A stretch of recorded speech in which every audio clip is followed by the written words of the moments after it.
Also, now that General Motors has hit rock bottom, get ready for a newer, slimmed-down version of the nation's #1 automaker. And can't forget, taxpayers now own 60%, but President Obama says that does not mean the government will be running the show. We are acting as reluctant shareholders because that is the only way to help GM succeed. What we are not doing, what I have no interest in doing, is running GM. Joining us now to talk about it from New York, CNBC's Rebecca Jarvis, also Roben, Farzad, senior writer and columnist for BusinessWeek. Thank you both for joining us. So, Rebecca, I'll start off with you. I was watching that movie Cadillac Records, and I thought about how, especially a kid growing up in the South, Cadillac was making it in life. So when we look at the new GM, what brands will survive and which ones are we hearing will not? Well, essentially, Tamron, the new General Motors going forward is going to have 4 brands, and they'll shed 4 others. The 4 that they'll have are going to be Chevy, Buick, Cadillac, and GMC. But that Hummer brand, the Saturn brand, these are brands that they are anticipating will be shed going forward, along with the dealerships and a number of other plants that are also being shed as a result of this restructuring, Tamron. So, Rebecca, with the list of those that might survive here, how is GM planning to convince the people at home, those who might be in need of a car, who maybe just the lucky, who have extra cash to get a car? How do you convince them that it's worth putting your money into a GM product at this point, knowing all these problems? Well, that's going to be the battle going forward, and we heard from Fritz Henderson, the CEO of General Motors, earlier today talking about just that, saying that essentially this is going to be the new General Motors going forward, that he hopes that people who have tested the General Motors waters previously and may have come off with not the greatest perspective on it, maybe they'll dip back in, test it again this next time around in the new and improved General Motors. So that's certainly going to be, Tamron, the big issue going forward, whether or not people will follow through on his hopes. Robin, I want to ask you how the markets are reacting to this. Do they look at this as being a good move? The markets, the broader markets apparently could not care less. You see the Dow up massively today. GM is getting booted from the Dow Jones Industrial Average. This company is very much an anachronism, and bankruptcy has been baked into the stock price and the broader picture for the past 6 or 8 months. The fact that the government and the Obama administration will not allow tens of thousands of workers to just get hundreds of thousands of people potentially to get thrown out to the curb at a time when the unemployment rate is approaching 9%. I mean, that's ultimately General Motors' asset, not a killer app vehicle that we need to rescue. It's the fact that they hold these hundreds of thousands of potential pink slips over the government's head.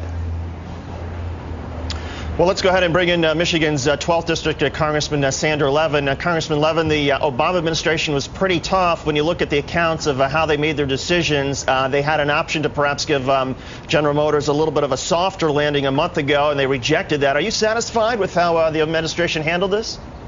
Yeah, very much so. There's a lot of pain, but I think a lot of promise.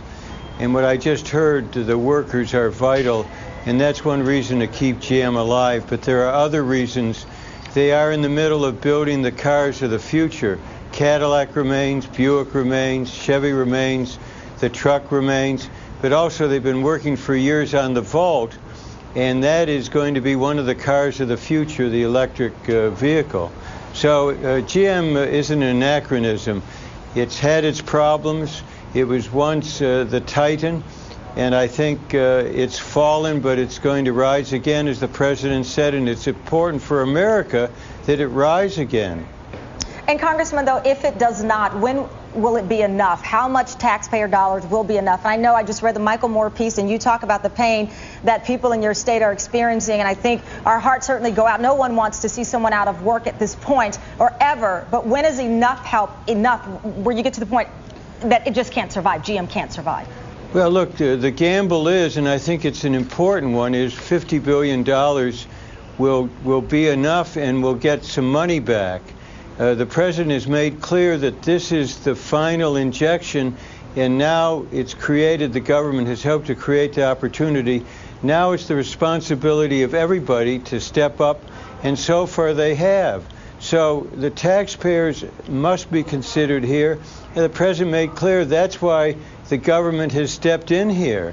There would have been a tremendous loss for this country if GM had simply gone up in smoke. That wasn't acceptable. But Congressman, would it have been a tremendous loss for the world? I mean, just absent maybe a couple of rental car companies, if GM were to go into some sort of natural demise, some sort of bankruptcy, and maybe a foreign player were to pick up Chevrolet or Cadillac or the only useful parts. My question to you is, what is its product line reason for being? Are people going to riot in the streets if suddenly there's no Buick Enclave? You know, Pontiac is getting snuffed out here. They bet the ranch on the Hummer several years ago. Why is it that nobody can make a compelling case that GM has a kind of a make or break product cycle coming out, aside from this red herring of the Chevy Volt, which is totally a Hail Mary?